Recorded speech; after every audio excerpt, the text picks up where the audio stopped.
start with some of the deep muscles and sort of work our way back superficial. So we'll start with the four sort of flexion muscles on the anterior. So first we have the coracobrachialis muscle. Based on its name, you can probably imagine its origin and insertion. The origin here is the coracoid process of the scapula. The insertion is along the humerus itself. This muscle, as I mentioned, like most of these that are innervated or that are involved with flexion, are going to be innervated by the musculocutaneous nerve. And the action of the coracobrachialis muscle is going to be flexion of the arm at the shoulder joint, as well as adduction. So as you can see here, when this muscle contracts, it's going to pull the arm. If the arm is away from the body, it will pull it closer towards the body, and it will also pull the arm up towards the shoulder. So shortening this muscle flexes at the shoulder joint.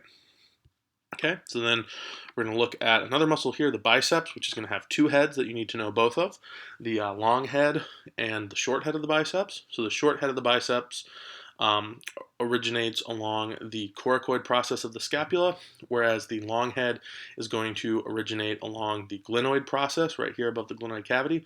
The long head of the biceps, the tendon surrounding it travels through that intertubercular groove between the greater and lesser tubercle, as we spoke about earlier, and then both heads of the biceps are going to be inserting along the same location, which is the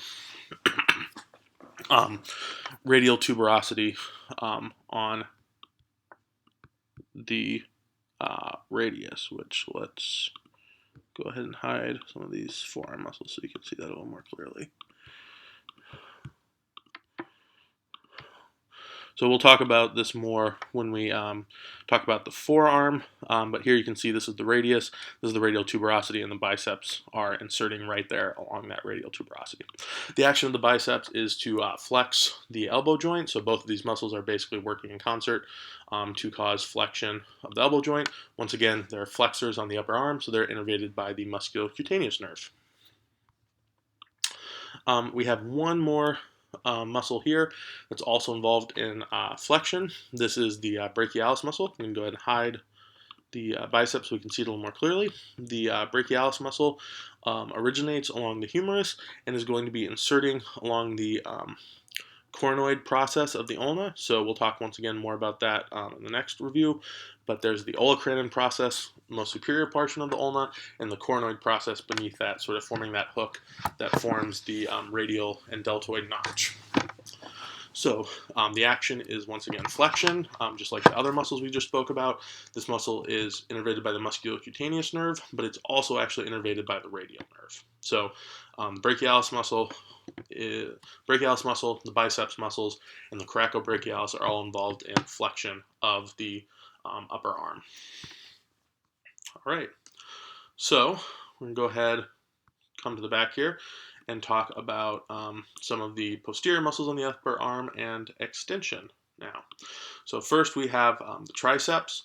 As you can imagine from the name, the biceps had two heads. The triceps actually has three heads. The third head is a little hard to see. The medial head is pretty deep here, but we can see, so there's the medial head. You can see partially highlighted the lateral head, which is the more lateral, and then the long head here of the triceps. So all three of these are going to be inserting at the same location. The insertion point is going to be the olecranon of the ulna. So if we look back here, you can see there's the olecranon fossa. Here is the olecranon process of the ulna that is articulating with the humerus. So all three different heads of the bicep, you can see they all insert right here along the olecranon. The medial, sorry about that. The medial head of the triceps is just going to be originating along the humerus, sort of right about in here. It's a little difficult to see with complete anatomy. If I fade this, I think it fades everything, so it's a little tricky to see, but you can kind of see it's going to be inserting right along there for the medial, for the middle head. The lateral head is also going to be originating along the humerus, and then the long head is actually going to be originating along the, I believe I said lateral, edge of the scapula for what I required you guys to know. So let's hide muscles. So you can see here, technically, seeing a complete anatomy, it's going to tell you like a specific crest or ridge here, but this is still the lateral border, lateral edge of the scapula. So we'll just call the long head of the triceps origin point is the um, lateral edge or border of the scapula. So all three of these triceps are, all three heads of the triceps are innervated by the radial nerve, and they're all involved in extension of the arm at the elbow joint or humeral ulnar joint. Okay. So then let's go ahead and show those muscles. We have a couple more to talk about here, including the anconeus and the brachioradialis. Excuse me. So we have the anconeus muscle here. This is a little relatively small muscle.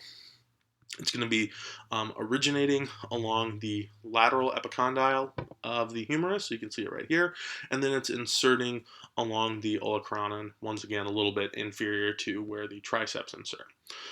So this is going to help extend the forearm at the elbow joint. So when this muscle is contract, it pulls the forearm forward, helping to contract the muscle at the elbow, or sorry, extend the muscle at the forearm joint.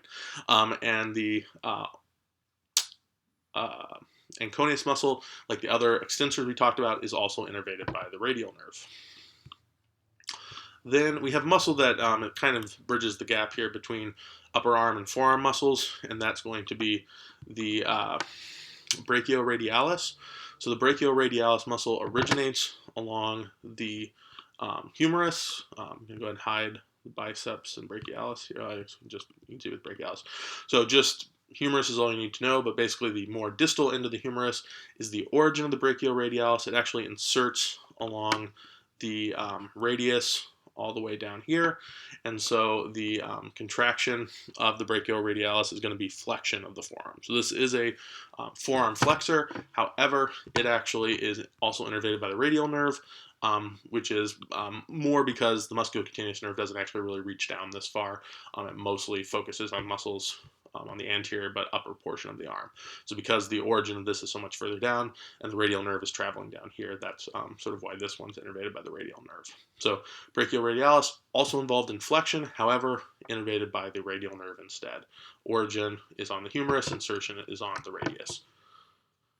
Those are, I believe, all the muscles you need to know for the upper arm.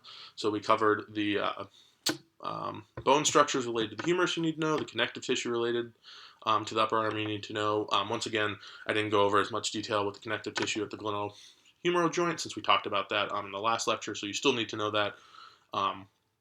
We also talked about the vasculature, so the brachial artery, deep brachial artery, and then the three collateral arteries, the ulnar, middle, and radial collateral arteries.